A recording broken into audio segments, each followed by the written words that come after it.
সদস্যরা কিভাবে নির্বাচিত হবেন এ প্রশ্নে রাজনৈতিক দলগুলোর ঐকমত্য না হওয়ায় সংসদের উচ্চকক্ষ গঠনের প্রস্তাবই অনিশ্চয়তায় পড়েছে। তত্ত্বাবধায়ক সরকার ব্যবস্থা যাতে ভবিষ্যতে কেউ বাদ দিতে না পারে সেজন্য সংবিধানের বিশেষ কিছু অনুচ্ছেদ সংশোধনে গণভোটের বিধানে ঐকমত্য হয়েছে দলগুলোর। বিএনপি সহ 5টি দল চায় সংসদের নিম্নকক্ষের আসনের অনুপাতে উচ্চকক্ষের আসন বণ্টন হবে। অন্যদিকে জামায়াতে ইসলামী, এনসিপি সহ 21 দল চায় ভোটের অনুপাতে তথা পিআর পদ্ধতিতে হবে উচ্চকক্ষের আসন বণ্টন। দুই পক্ষের সমঝোতা না হওয়ায় উচ্চকক্ষের ধারণা পরিত্যক্ত করার আলাপ উঠেছে জাতীয় ঐকমত্য কমিশনের সংলাপে। বুধবার একটি গণমাধ্যম এমন খবর প্রকাশ করে। কমিশন সূত্রের বরাতে ওই প্রতিবেদনে বলা হয়েছে, বিএনপি অনানুষ্ঠানিকভাবে বলেছে উচ্চকক্ষের প্রস্তাব পরিত্যক্ত করতে। কমিশনের পক্ষ থেকে জানানো হয়েছে, আগামী সপ্তাহে সংলাপে উচ্চকক্ষের বিষয়ে সিদ্ধান্ত জানানো হবে। মঙ্গলবার রাজধানীর ফরেন সার্ভিস একাডেমিতে জাতীয় ঐকমত্য কমিশনের 14তম সংলাপে উচ্চকক্ষ ছাড়াও সংবিধান সংশোধন নিয়ে আলোচনা হয়।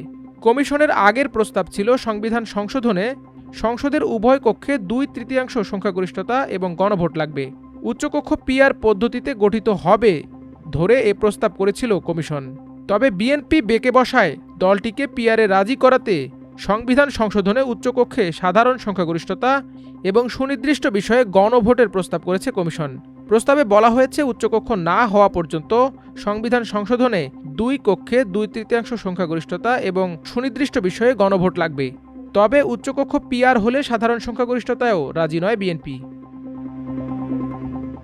মঙ্গলবার সকালে উচ্চকক্ষ নিয়ে বিএনপির অবস্থান পরিবর্তনের দিকে ইঙ্গিত করে সংলাপের মধ্যাহ্ন বিরতিতে জামায়াতের নায়েবে আমির সৈয়দ আবদুল্লাহ মোহাম্মদ তাহের বলেন, একটি দল বা 3টি দল না চাইলে উচ্চকক্ষের আলাপ আটকে যাওয়াটা হবে অবিচার, বৈষম্য।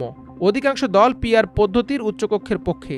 এনসিপির সদস্য সচিব আক্তার হোসেন বলেন, বিএনপি এবং এর মিত্ররা পিআর পদ্ধতিতে উচ্চকক্ষ গঠনের বিরোধিতা করছে। এখন প্রস্তাবটি আলোচনা থেকে বাদ দেওয়ার চেষ্টা করছে। মৌলিক সংস্কারে এনসিপি ছাড় দেবে না। সংলাপে অংশ নেয়া 30 দল ও জোটের মধ্যে সিপিবি ও বাসদ ছাড়া বাকিরা উচ্চকক্ষ গঠনের পক্ষে ছিল।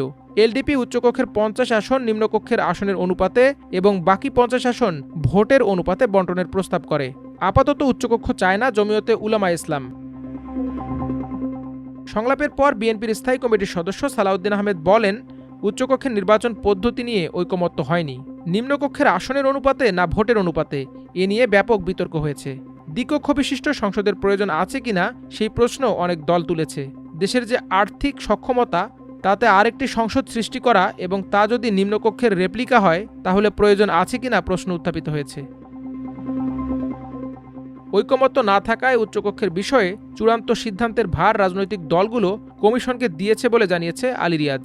নিজেদের মধ্যে এবং রাজনৈতিক দলগুলোর সঙ্গে অনানুষ্ঠানিকভাবে আলাপ আলোচনার মাধ্যমে আগামী সপ্তাহে সিদ্ধান্তে আসা যাবে বলে আশা করছে কমিশন। তবে গণভোটের মাধ্যমে সংস্কার সংলাপের মতবিরোধের নিষ্পত্তি চায় জামায়াত। ডাক্তার তাহের বলেন, যদি কেউ সংস্কার বাধাগ্রস্ত করে তাহলে একমাত্র পথ হচ্ছে গণভোট। জনগণই ঠিক করবে তারা কোন পদ্ধতি চায়, কোন সংস্কার চায়। তিনি আরও বলেন, পিআর পদ্ধতির উচ্চকক্ষ হতে হবে, যেখানে দলগুলোর প্রাপ্ত ভোট অনুযায়ী প্রতিনিধিত্ব নিশ্চিত হবে। শুধু বড় দল নয়, ছোট দলগুলোর কণ্ঠ উচ্চকক্ষে থাকবে।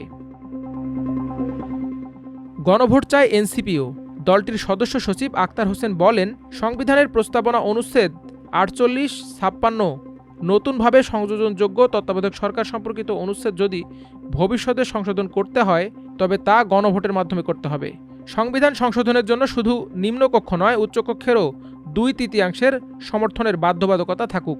এছাড়া ইসলামী আন্দোলন বাংলাদেশের প্রেসিডিয়াম সদস্য আশরাফ আলী আকন্দ বলেন, পিআর না হলে আরেকটি গণ অভ্যুত্থান হবে, প্রহসনের নয়, আমরা কার্যকর গণভোট চাই।